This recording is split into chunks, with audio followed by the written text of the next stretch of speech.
We're just here to basically share our story with what we're doing on our operation. Not here to tell you that it's right, wrong, or that it's going to work on your place, but just to kind of give you an idea of what we do at our place. So that is our crew. The two girls are at home this week, so and I think, where's Wayne at? You're in my presentation. No. Back in 2012, we decided to take a holistic resource management class, and we took that class from Josh Dupart. I had also taken the course when I was in college from Wayne, when Wayne was still teaching up at UND Williston. So definitely two very good resources that we started out with. In 2013, we were renting a small farmstead, had our cattle at, well, one place at that point in time on shares with my parents, and basically needed to figure out what we were going to do. We had some ground that we rented with our cattle, so we basically were stuck in a position. We had no barn, we had no house. Do we build a barn? Do we build a house? What do we do? So we decided to compromise and build it all in one building. So that's where we started. That was on a piece of ground that's 640 acres that had a well and pipeline system with 3 water tanks on it, 2 pastures. So land was in place, the livestock were in place, got our home put in place. So then we have cattle there, so no equipment. What are we going to do about that? So we borrowed a Hydro 100 from my brother for the winter. So not too fun, Donnie will attest to, being out in the elements when it's 30 below with a cabless tractor. So we figured, why not let Mother Nature decide when we put our bales out? So that's one of the things he'll be talking about later, is the bale grazing side of things. So basically, what does the whole mean? And we look at that from the standpoint, it's the land, it's the livestock, and it's the people all together. So the first thing that we did after taking a holistic class was to develop a holistic goal for our ranch, to involve family in all activities of work, play, and travel, schedule time for fun and relaxation, to give back to the community through time, energy, and sharing of talents, make effective use of our time and resources, and continue to educate ourselves, have manageable debt, yet are financially secure and take advantage of opportunities when they arise. That we are independent to make decisions based on our beliefs and morals. So that's the goal that we started out with. Our outcomes for production are to raise cattle that are efficient, productive, uniform, consistent, trouble-free, easy keeping, and balanced. We utilize our talents and abilities in our personal and professional lives to achieve our quality of life, whether it's financially, biologically, or socially based. Our daily lives focus on activities that will allow us to work, exercise, play, explore, and learn together as a family, and combine activities with ranch management to accomplish desired objectives. Our work and home environments are close in proximity to allow for more time together, and management is flexible to allow for changes in conditions and objectives. So that's kind of what we started out with as far as our holistic plan and our goals. And this year, I'm not going to read every one of these, but I'll let you kind of scan through them. This is what we would like things to be. And we've changed this as we went along. We try to modify a little bit here and there as we are able to make changes in our operation. One of my probably favorite ones on here is to be able to ride across a mat of grass at all times of the year. And if we have moisture that's readily available, is to hear that swishing sound that you hear under horses' feet when you're out riding. So that's kind of our resource base that we would like to have. The people side of it is, I guess we look at it from a thinking outside of the box standpoint. When we go to make a decision on our operation, is it a want or is it a need? You know, do we need it or is it something we just want? And we try to sit down and make those decisions based off of that. We try to stay out of the coffee shop and the bar because a lot of times you can surround yourself with people that are constantly production oriented, and it's not all about production. And at the same time, by doing that, surround yourself with positive and successful people. We try to plan more and work less. Sometimes that works and sometimes it doesn't. We want to have fun and enjoy ranching rather than the pressure to one up our neighbor. And we want to spend more time working on the business and less time working in the business. And that's really hard to do sometimes, I think. You get really caught up trying to get projects done and not spending enough time on, marketing and, planning things out and making those decisions on whether it's a want or a need. The society we live in nowadays, I think everybody wants something now, and we want it fast, and we don't have any patience. Everything is on a clicker on our hand, everything's on our cell phone, and so we want everything immediately. And to me, this process is not something that's immediate. You have to have a 5-year plan. You need to have a 10-year plan, a 20-year plan, and it's not all going to go the way that you want it to. I'm going to tell you that right now. But as long as you can flex with it and adjust, and be able to accept those changes as you go along, you'll be fine. I don't remember how old was she there, 4 maybe? We were checking mineral that day, so these are just a few pictures from at our place. I have a lot of pictures in here, so that was a range tour that we had.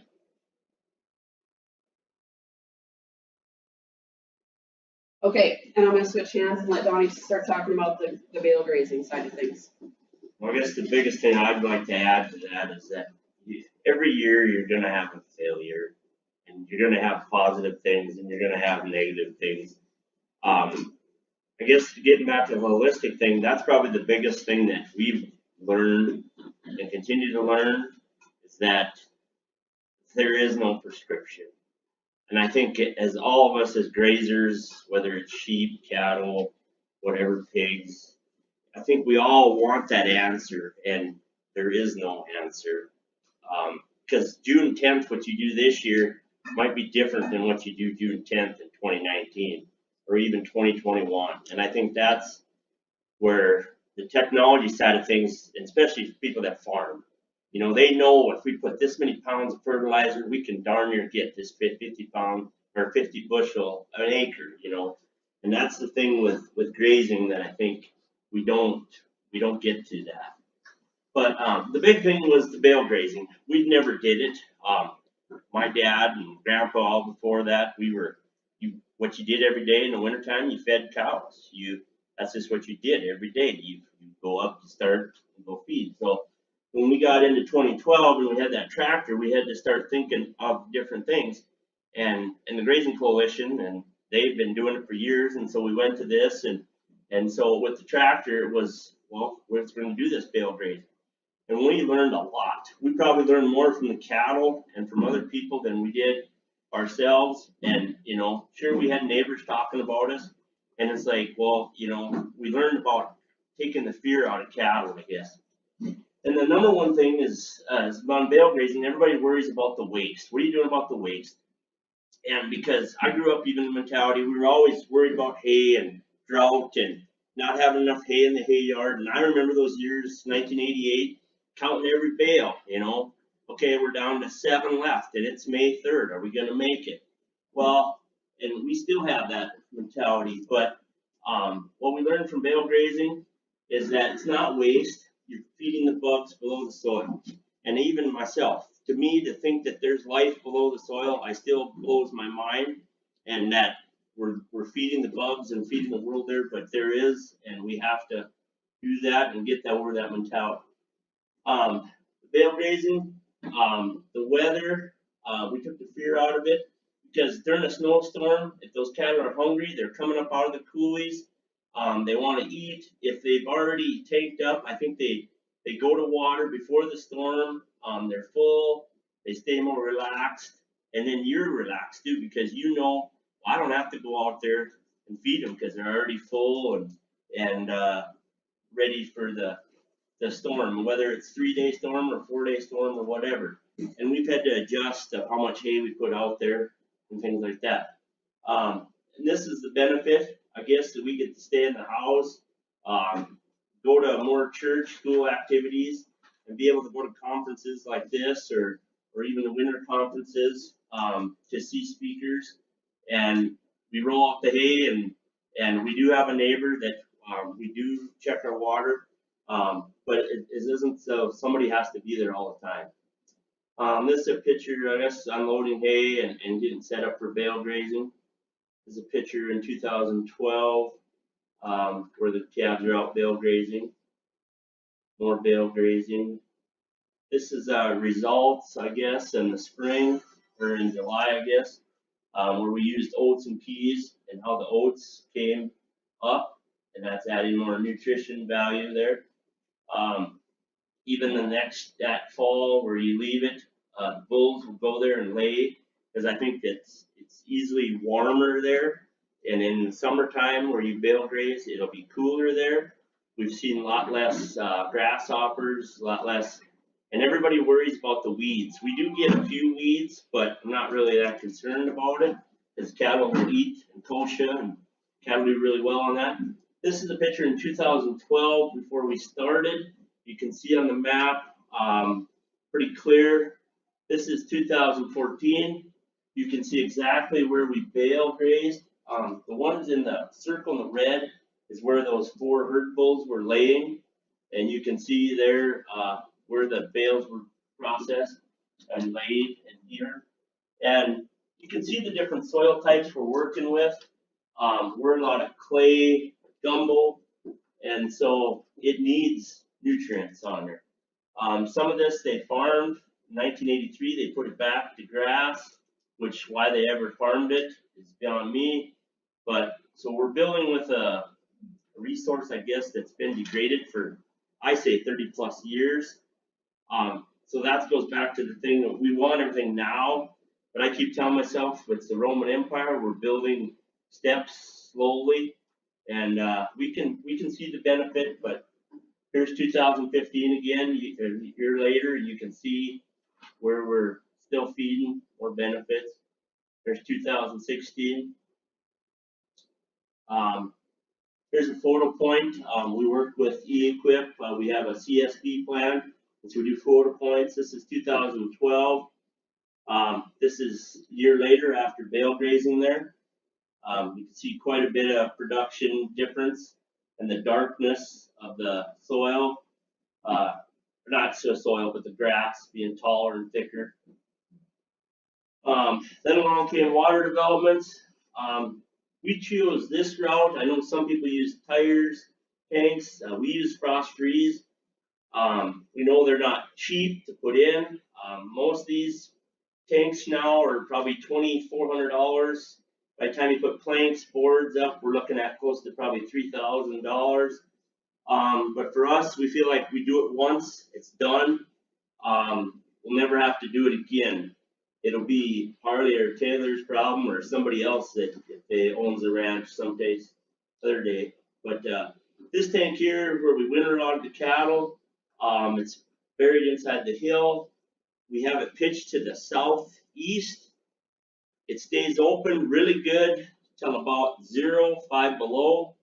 And if I have enough cows, what we've noticed, if you have 100 plus cows drinking there and have them come almost every day, it'll stay open till that 5 below. And you got to have consecutive days of 10 below, 20 below before you have to be there every day chopping ice. But I love them. And we've gotten to the point that we even put them now in our summer pastures because it extends our grazing even in fall and even in March and April. Here's another one that we did. This is where we kind of keep the calves, yearlings. Electric fencing. We started out in 2005 on the place that we're on, leasing it. Now we own it with the bank, but it was 2 pastures and 3 tanks. Now in 2016 we have it into 5 pastures. We did more cross fencing and still 4 tanks there. Now in 2018, along with the help with the U.S. Fish and Wildlife Service, we're going to make the section into 23 pastures. We were really concerned about water, how we're going to do it, but as many of you guys know, Neil Dennis said cattle got legs, they can walk. And we had Greg Judy out last summer in 2017, and he worked with us, and this is the plan that we came up with. But it's one of the things, again, it's like, how do you get it put together? We've tried equip, we didn't get that, so we went with U.S. Fish Wildlife. They've been great to work with so far. We're working on building this as we speak. We do have the one water tank done up there by closer to the 17th, and then next spring we'll put in this other tank down here. Some of the fence we have done on this pasture and over in this pasture, and still yet this fall we hope to get the northwest pasture done yet. But we're doing high tensile electric, 1 strand. Feel it's very effective. It's very deer wildlife friendly, and the cattle really respect it as long as you get a good enough charger. So again, this is our quarter down south beach. This was the first quarter land that we bought. This is what it started out as. It was a sheep operation, had some leafy spurge on it, and it was 3 pastures. With the help of NRCS, we converted it into 4, pipelined the water out to the middle. Did a lot of, as you can see, with the poly wire, I guess, we did the wagon wheel style. Now we've changed that up and kind of going more back and forth on that. And that's probably one of our best friends there. It's the solar and with the battery. And here's part of the ranch crew putting in the pigtail post. This was taken, I don't know if this is this summer or last summer, but you can see where we've been grazing off to the left there and to the right. Trying to get some trampling and effect. The cow's being moved to a good new cell. Another one, grazing. Here's a picture after they've been in there, grazing and the trampling. Have a lot of people say, well, you're leaving too much grass, but this goes back to the same thing again, feeding the bugs in the soil, cover. It's more about cover and leaving more trash. Even myself, I think growing up is like, we always got into the attitude, you got to take more grass and leave it, and it's like you're wasting it or you're not, I don't know what the word is, but you're not wasting it. You have to get over that deal, and I think that's the biggest change that we had. This was taken in 2017 during the heat of the drought. As you can see, we're rolling up fence, moving them. You can see on the left there we have some regrowth. A lot of it that all that came back that year was the alfalfa, hardly any of the grass because it got so hot and dry. This is taken in the same pasture a year later. Just tremendous what water can do. Not saying that we had any more water in May and June, but it come at the right time. And I think that goes back to the rest and leaving it and leaving more cover. Then you got this production. My kids are 8 and 10, so they're not too tall, but as you can see, there's plenty of grass there. For us in western North Dakota, that was great. And here again, going, thinking outside the box. Stacking enterprises. 6 years ago, 7 years ago, somebody told me I'd been raising chickens. I said, you're flat lying fool, Mom had a few chickens when we grew up. We never really were into layers, but we had a few broilers. And I remember Dad butchering, and I hated butchering, and Dad did most of it, but it's added another element, I guess, to us, cash flow. And it's a way to get these guys involved in the operation. That's a day that we're picking up chicks, I guess, at the post office and beach. So, this is how we do it. Joel Salatin, a lot of you have heard of him. These are chicken tractors that are 12 by 10. We keep 75 broilers in each one, and we move them at once a day. And as you can see, well, they're not so much on this picture, I guess, but we're building with fertilizer, I guess, with them on our pastures. Another picture of the birds. There's our end product. We have more people probably ask us about our broilers and chickens. We raised 450 this summer. Like I was telling Mark Collier out here before I came in here, it's like anything in agriculture. Mother Nature will come along and kick you in the face. August 10th, I think it was, or 11th, we got to 104. The next day we were 109. We were watering them every 2 to 3 hours. We lost 27 birds. And, it's just, I think back to a few years ago, my mother-in-law during one of the snowstorms, she says, well, you don't worry about, the ones that you lost. You better get your boots on and keep the ones that are alive. And so it isn't all about profit. You find out everything's not all perfect. That was one of our failures. But at the end of the day, we have a lot of satisfied customers. This year we did what on Facebook? We did pre-orders. We pre-sold. What we do is we pre-sell the chicken. We set a number, how many we're going to do for the year. Like this year, we said 450, so I cut off at 400. Within 24 hours, we were sold out.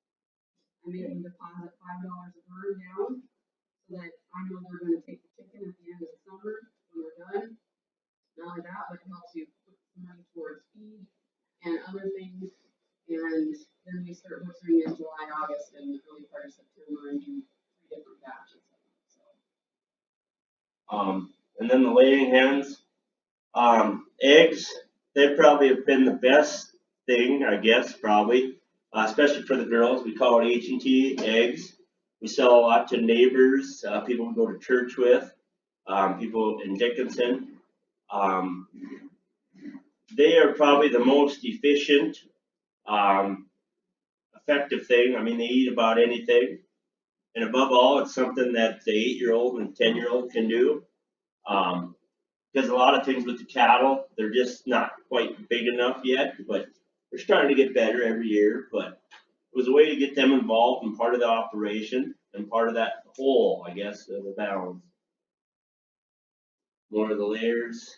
Then that led us into getting our meat retail permit. You want to talk about this? And it's kind of funny and ironic, I guess. You've raised beef all your life, but until you start delivering it to people and finding out what they like and what they don't like, and you find out a lot. And I think that's the biggest thing is you talk about fear factor.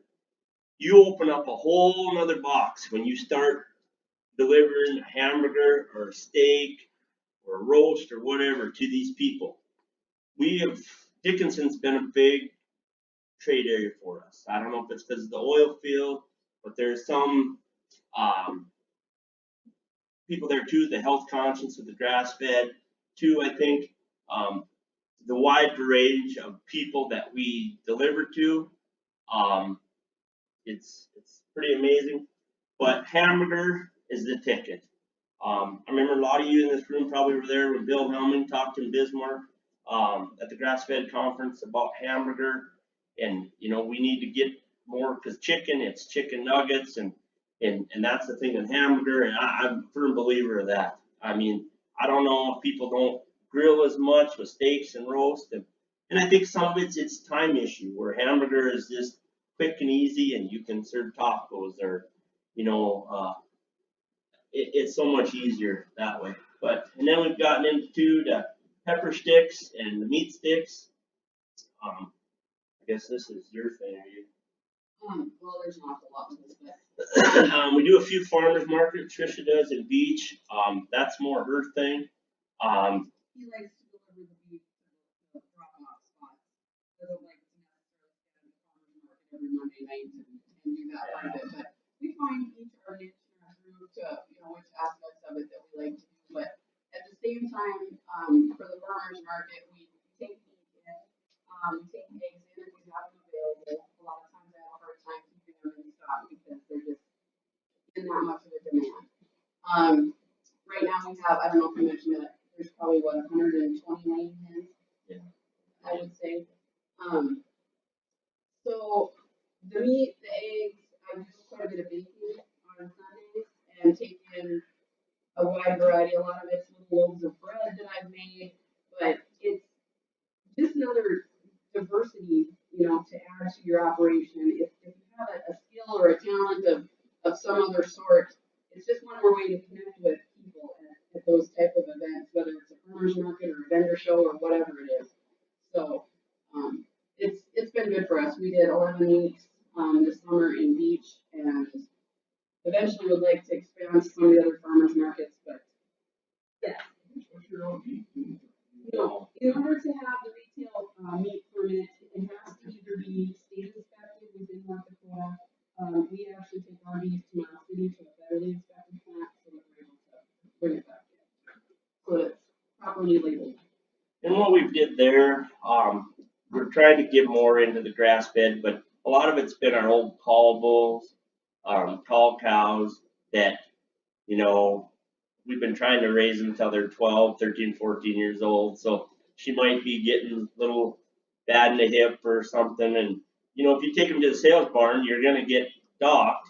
But if you can turn her into hamburger and add, $200 to her versus just taking her to the sales barn and hopefully you get 60, 65 cents for her. That's how we see it. And we try to take, when we're going out to Mound City, it's 140 miles. So we try to take two out there, two animals, so we're making it cost effective. Be nice if you had more, but here's some of the big things that we've learned, I guess, and keep, number one there, don't be afraid to fail. I remember this a few years ago, and I don't know if it was Kenny Miller or Gabe Brown, but one of them said, don't be afraid. If you're not trying enough new things and having at least one failure, you're not trying enough new things. And that's one thing I guess we've learned and kind of adapted to. The big switch, we changed calving and would never go back. Never, ever, ever, ever. I remember those days in March and April where we were dragging calves through slop and mud and into the barn and bedding them and pitching them back out. I kind of don't know. Harley and Taylor are never going to know what that's like. Sometimes I think maybe we should go back just so they know what it was like, and just the things that, I remember one time in college, I was home for spring break, went to the house, a heifer was calving, and went to the house, had a sandwich, come back, and it was laying there dead. Now, I'll never know what happened if the sack was over the head or whatever, this, that, but you kick yourself in the butt and blame yourself. Now, you just let Mother Nature do it. Yes, we've lost calves out on pasture, but the percentage, it just keeps going down.